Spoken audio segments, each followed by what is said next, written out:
Bom dia, juniores! Graça e paz! Hoje nós vamos estudar a última lição da nossa revista, que fala de um livro muito misterioso que foi escrito por João, que é o livro de Apocalipse.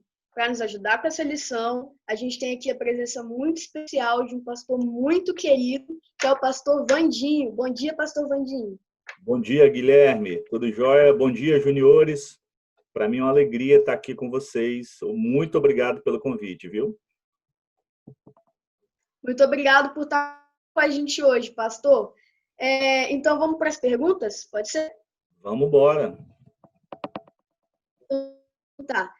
Todos nós, adolescentes, juniores ou crianças, a gente tem a imaginação bem ativa. Então, Apocalipse se torna um livro um pouco confuso, a gente acaba imaginando monstros e tal. Por que Apocalipse é um livro tão misterioso? É interessante isso, né, Gui? Porque, na verdade, o fato de Apocalipse, né, ser o livro da revelação, ele é um livro com muitos símbolos, né? Então, o fato dos símbolos, na verdade, eles não podem ser interpretados de forma literal. Então, o grande mistério de Apocalipse é dedicar ao estudo, é dedicar a conhecer um pouco mais, né, o que estava sendo revelado ali para João, né, naquela carta específica ali. Então, o fato de ter muitos símbolos, né, isso se torna um mistério, né? Os juniores gostam muito de ler livros, histórias. Então, talvez esse imaginário ele possa ser apontado da mesma forma para Apocalipse, mas ele não pode ser lido de uma forma literal, né? Então, ele precisa ser aprofundado o estudo pelo fato de símbolos, né? Como você falou, né? O livro de Apocalipse tem várias figuras, monstros e anjos, mas a gente tem certeza que todo livro, né, tem uma que vai se destacar. Qual que você acha que é o personagem principal do livro de Apocalipse? Muito boa essa pergunta, Guilherme. É muito importante a gente sempre entender que a palavra de Deus, de Gênesis a Apocalipse, ela tem uma mensagem central, que é revelar Jesus. E desde Gênesis, no capítulo 1, até Apocalipse, do início de Apocalipse até o final de Apocalipse, nós vemos que a revelação principal de Apocalipse é apontar Jesus. Apocalipse, no capítulo 1, do verso 2, diz assim, né? Neste livro estão escritas as coisas que Jesus Cristo revelou.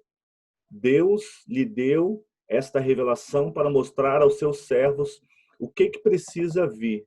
Cristo enviou o seu anjo para que, por meio dele, João soubesse de todas as coisas, né? E João nos escreveu tudo aquilo que ele recebeu da parte de Jesus. Então, Apocalipse é a revelação de Jesus. É revelar novamente, de uma outra forma, nos fins dos tempos, Jesus Cristo. Apocalipse mostra duas vias, né, para a gente. Uma que a gente vai dar bem, paraíso, tudo perfeito, e outra para aqueles que não aceitaram Jesus, as outras que não vão ser salvas. Como eu posso ter certeza que eu vou ser salvo e que eu vou viver a vida eterna? Porque a gente às vezes acaba ficando um pouco tenso com isso, né, pastor? Verdade, Guilherme. É interessante a gente perceber isso, e por isso, Guilherme, é muito importante nós conhecermos a palavra de Deus. É muito importante, desde novo, né? Nós temos várias iniciativas do Ministério Infantil, né? Agora a gente acabou recentemente a Feira do Denário, e a Feira do Denário, ela é muito importante porque ela esconde a palavra no coração para não pecar contra Deus. E quando nós entendemos essa dúvida, muita gente, sabia, Guilherme, que tem dúvida da sua salvação, né? Muita gente, não só vocês, juniores ou crianças, adolescentes, mas tem gente velha, muita gente. Mas quando nós entendemos na palavra de Deus, por exemplo, um dos versículos que eu gostaria de deixar para vocês, Romanos 8, capítulo 16, diz que o próprio Espírito Santo de Deus testifica com o nosso espírito de que somos filhos de Deus, né? Então, toda a humanidade ela é criatura. Nós nos tornamos filhos quando nós recebemos Jesus como nosso Senhor e como nosso Salvador. Então, o passo principal é você declarar Jesus como Senhor e Salvador, e o Espírito Santo que habita em você, ele vai testificar a vida eterna, ele vai testificar que você é filho de Deus. Então, a gente poderia falar tantos outros versículos, né, lá em Coríntios, que afirmam isso, mas um texto que eu gostaria de deixar para vocês é Romanos 8:16, que dá essa convicção no seu coração de que você é filho de Deus e de que você vai para a eternidade com ele. O que deixa Apocalipse um pouco confuso também é a questão dos símbolos, vários códigos, né? E tem um número especial que aparece várias vezes no livro, que é o número 7, né? A gente tem as 7 igrejas, as 7 taças, os 7 selos. A gente tem vários exemplos aí do número 7 no livro de Apocalipse, e se embola um pouco a nossa cabeça. Então, para ajudar a gente a entender, o que quer dizer esse número 7 aí, que é tão usado no Apocalipse? Legal, Guilherme. É interessante a gente entender, e aí a gente está começando a fazer o que Apocalipse ele pede para a gente fazer, né? É aprofundar o estudo e entender o que cada um desses símbolos ele aponta. O número 7 ele é repetido diversas vezes, né, como você disse.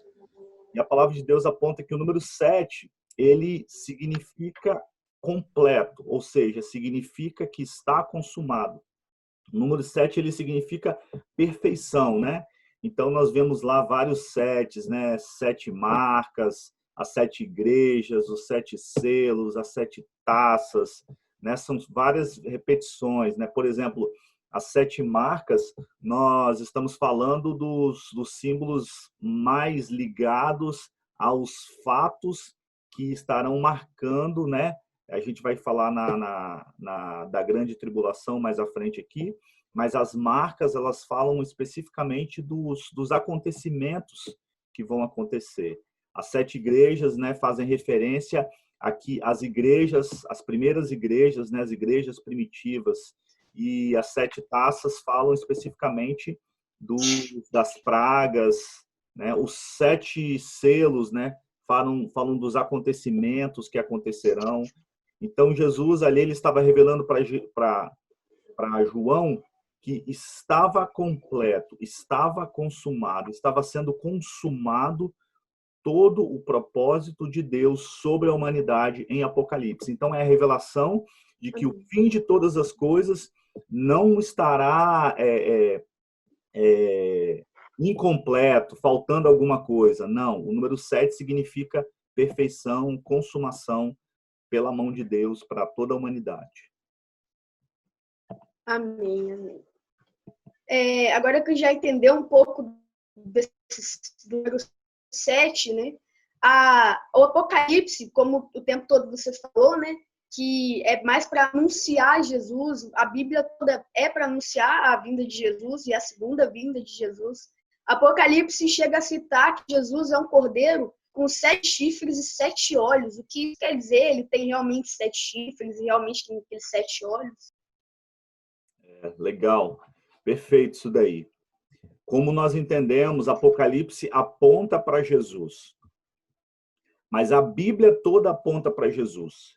Então, quando nós lemos lá, vocês certamente já estudaram a lição que falava sobre Abraão, Isaac, né, quando eles estavam ali caminhando para o sacrifício, e o cordeiro, né, seria Isaac naquele lugar, né? Mas Deus tirou a mão naquele momento para que o cordeiro não fosse sacrificado, para que ninguém substituísse aquilo que Jesus viria fazer, né? Nós vemos na Páscoa, né, que o cordeiro ele é sacrificado também, e para que eles não sejam mortos, né, eles precisavam passar o sangue nos umbrais da porta. Então, toda a Bíblia ela aponta para um sacrifício.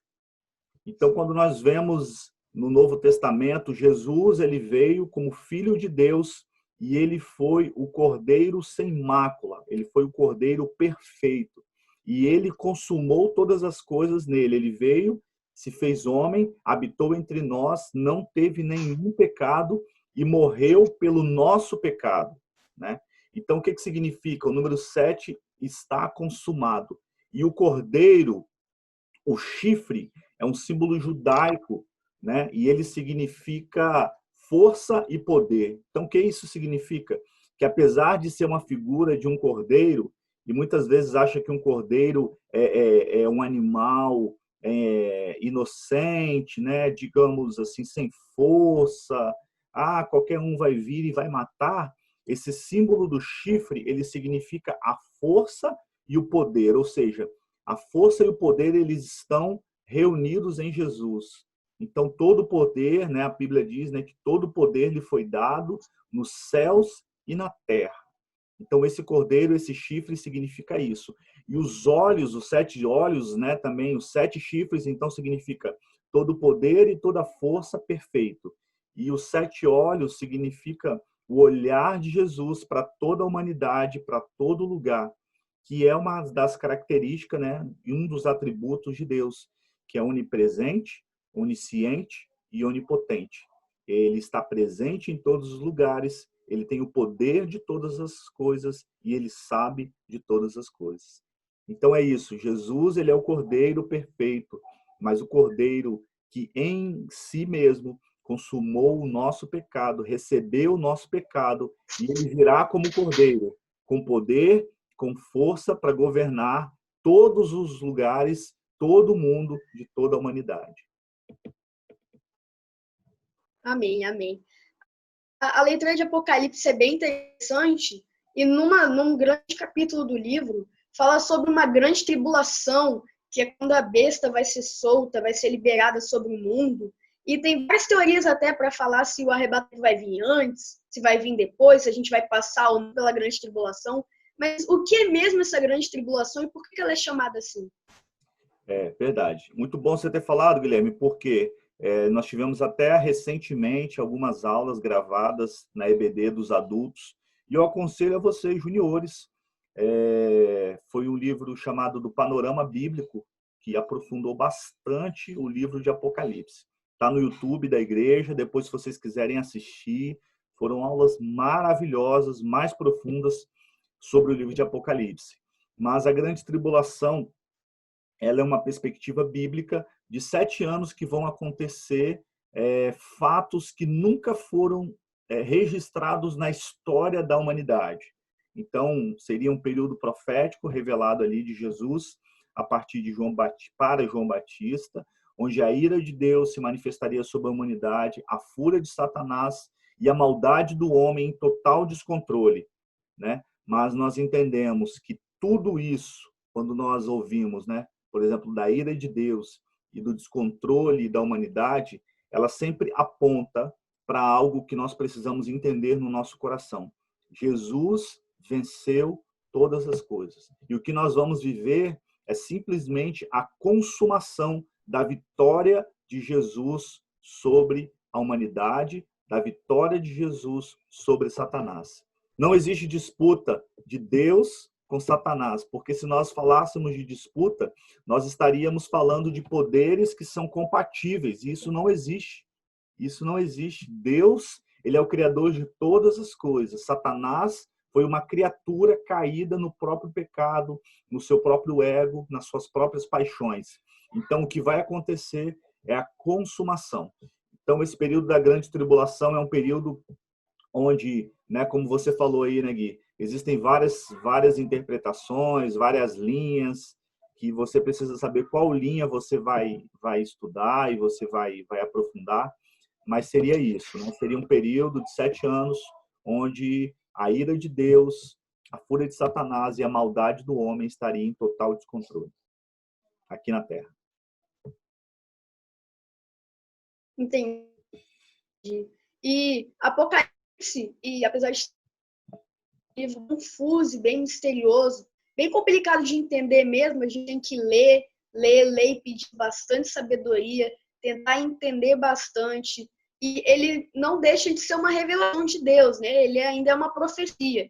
Toda profecia, ela tem uma mensagem que Deus quer falar com o povo. Qual é a mensagem que Deus quer falar conosco? O que Deus quer falar para mim, Guilherme, para você, Vandinho, e para o Junior que está assistindo a gente?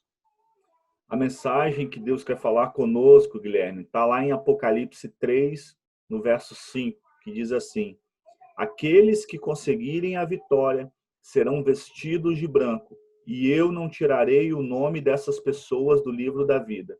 Eu declararei abertamente na presença do meu Pai e dos seus anjos que eles pertencem a mim. Ou seja, o que a palavra de Deus ela está querendo firmar no nosso coração é para que cada um de nós desenvolva um caráter verdadeiro de filho de Deus. Não somente na grande tribulação, mas a partir dos dias de hoje.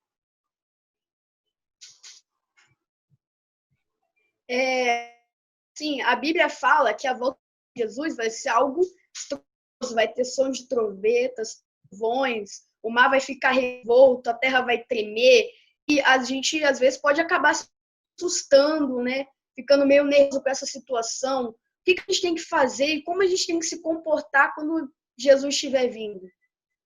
Muito boa, Guilherme. Essa talvez seja uma das principais perguntas, porque o cristianismo, quando nós entendemos, quando Jesus ele foi enviado, na verdade, desde Gênesis, né, o objetivo de Deus sempre foi reconciliar, né, o coração pecaminoso do homem com Deus. E quando Jesus ele veio, a palavra de Deus diz que veio para os seus, mas os seus não receberam. E a todos quanto receberam, deu-lhes o poder de serem feitos filhos de Deus, a saber os que creem no seu nome. A partir desse momento, Jesus ele não nos chama para uma religião. Jesus nos chama para um relacionamento. O R não pode ser de religião. O R tem que ser de um relacionamento. Então, o que a gente precisa desenvolver é um relacionamento com Deus. E esse relacionamento tem alguns princípios, que é sermos fiéis a Deus até a morte. E isso é nos tempos fáceis e nos tempos de grande dificuldade.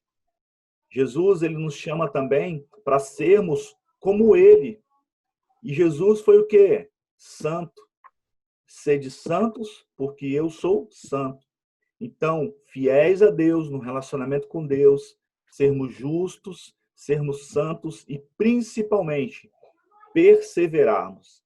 Então, se nós perseverarmos, mesmo diante das dificuldades, buscarmos ter um relacionamento de intimidade com Jesus, perseverarmos diante das dificuldades, das lutas, esse é o caráter que Deus ele deseja desenvolver em nós. E principalmente isso vai fazer grande diferença na grande tribulação. Porque nós confiarmos em Deus, nós sermos justos, santos e sermos perseverantes é o que vai nos ajudar a permanecer de pé e saber onde realmente Deus está. A mensagem da Bíblia toda, ela é uma mensagem muito atual. Ela pode ter sido escrita há 2, 3 mil anos atrás, mas ela ainda continua sendo usada hoje, porque a Bíblia toda é muito atual, né? E o que a gente pode aprender com o Apocalipse nesses dias de hoje, no meio de uma pandemia, 2020, com rede social, com internet, com um monte de coisa. O que a gente pode fazer segundo Apocalipse? Guilherme, muitas vezes a gente está lendo a Bíblia e parece que a gente está abrindo uma página na internet. Como um livro que foi escrito há tanto tempo atrás pode ter uma revelação tão clara? Esse livro só pode ter sido realmente uma inspiração, né, de Deus, uma revelação de Deus, porque Deus conhece os seus filhos. Foi Ele quem nos criou. Então, o fato de Deus nos conhecer tão profundamente, Ele conhece o nosso passado, o nosso presente. E só Ele, somente Ele, conhece o nosso futuro. Então, essas características que eu falei anteriormente para você, elas são características que hoje, cada vez mais, elas vão ser desenvolvidas em nós. Primeiro, fidelidade. Como é que eu aponto e vejo realmente se eu sou fiel a Deus? Né? Como é que eu avalio? Eu sou fiel a Deus, realmente. Mas como tem sido o meu caráter de obediência em casa, em relação aos meus pais? Eu tenho tido um desejo de ser amigo de Deus no dia a dia. Qual é a minha prioridade de ler a Bíblia, de orar, de conhecer mais a Deus? Porque muita gente fala que é amigo de Deus, mas se Deus falar alguma coisa, você não sabe nem ouvir a voz. Você tem algum amigo seu que é muito querido, Guilherme? Qual o nome dele? Tenho vários. Tenho o Vitor, mora aqui em cima de mim. Vitor. Digamos que você esteja lá no meio de um monte de gente. E se ele gritar assim, Guilherme, você consegue ouvir, você consegue saber que é ele? Consigo reconhecer. Esse é o amigo. O amigo, ele consegue ouvir a voz do outro, né? E a gente só consegue ouvir a voz de Deus se a gente desenvolver um relacionamento de amizade com ele. Né? O outro princípio aqui seria nós caminharmos num estilo de vida de justiça e de santidade. E o que é uma vida de santidade? É nós odiarmos o pecado. É não ter prazer no pecado. Porque enquanto nós estivermos aqui, nós vamos pecar, nós vamos errar. Só que eu não posso ter prazer em pecar, desejo de pecar. Então, como é que tem sido isso, né? Eu estou tendo prazer em pecar, eu estou planejando o meu pecado. Então, isso é um estilo de vida também que não demonstra que eu estou amando a Deus, eu estou sendo fiel e estou querendo viver. E o último aqui seria perseverar, porque a gente precisa perseverar. E perseverar todos os dias é o quê? É ler a Bíblia todo dia, é orar todo dia. Você come todo dia, Guilherme? Você tomou café hoje? Tomei. Então, se você tomou café hoje, agora você pode ficar 4 dias sem tomar café? Não. Você precisa desse alimento, né? Na Bíblia, é um alimento espiritual. Então, perseverar é você saber que você necessita desse relacionamento todos os dias. É isso. Pastor Vandinho, qual que é a mensagem final que você quer deixar para os juniores que estão nos assistindo, para todos os juniores que estão assistindo a gente?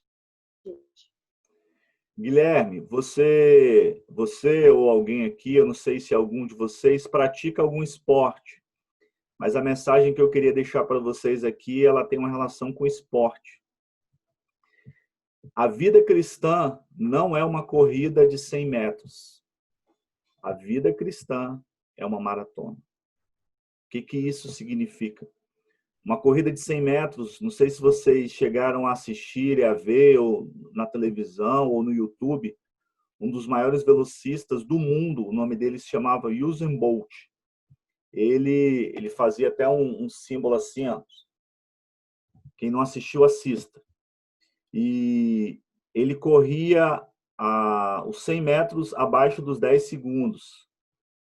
Ele dava todo o esforço dele naquilo ali, depois dos 100 metros, acabou. Agora existe uma corrida que se chama maratona. Não adianta você iniciar ela correndo desesperadamente, querendo ser o primeiro da fila, porque certamente lá no final você não vai conseguir permanecer naquele ritmo. Você tem que manter um ritmo constante, saber dosar as suas forças e, principalmente, permanecer caminhando naquele ritmo, sabendo que existirá uma linha de chegada. Apocalipse é uma linha de chegada, ele aponta para uma linha de chegada. E a nossa vida cristã, Guilherme, ela precisa ser assim, correndo todos os dias, olhando para o alvo que é Jesus, caminhando, buscando a presença dele, correndo, se alimentando, aprofundando o relacionamento, porque essa maratona, ela terá o fim. E quando esse fim chegar, nós precisamos estar na linha de chegada e não pararmos no meio do caminho, porque Jesus, ele está nos aguardando na linha de chegada e ele espera que todos os seus filhos, cada um de vocês, chegue lá e se encontre e sejam abraçados por ele e recebam a coroa da vitória, a coroa da vida. Amém, pastor, amém. Muito obrigado por você estar aqui com a gente hoje, tá? Foi uma palavra muito abençoadora, muito esclarecedora. Com certeza vai ajudar bastante a gente a entender a lição, ajudar a entender o livro de Apocalipse também, que é essa grande, como você falou, essa grande maratona, né? Exatamente. Muito obrigada, pastor Vandinho. Deus abençoe a sua vida. Eu posso orar com você, Guilherme? Pode orar, vamos orar, vamos orar. Amém. Jesus, eu te agradeço por esse dia. Jesus, eu te agradeço pela revelação de Apocalipse através de João para as nossas vidas, porque ali em Apocalipse nós temos a revelação do seu amor sobre as nossas vidas, sobre a humanidade e sobre a vida de cada um desses juniores. A minha oração, Deus, é de que o Senhor possa conservar cada um desses juniores na tua presença. Deus, eu oro para que nenhum desses juniores pare no meio do caminho, mas que todos eles possam alcançar o alvo, todos eles possam viver uma vida de intimidade, de amor, de fidelidade ao Senhor, ó Pai, de santidade e de perseverança, ó Pai. Muito obrigado por essa geração, que tem sido uma geração que te ama, que tem sido uma geração que te busca, que tem sido uma geração que tem prazer na tua presença. Eu te agradeço e abençoo essa geração no nome de Jesus. Amém. Amém. Obrigado, pastor Vandinho. Bom dia. Obrigado, Gui. Deus abençoe. Fique com Deus. Amém. Você também.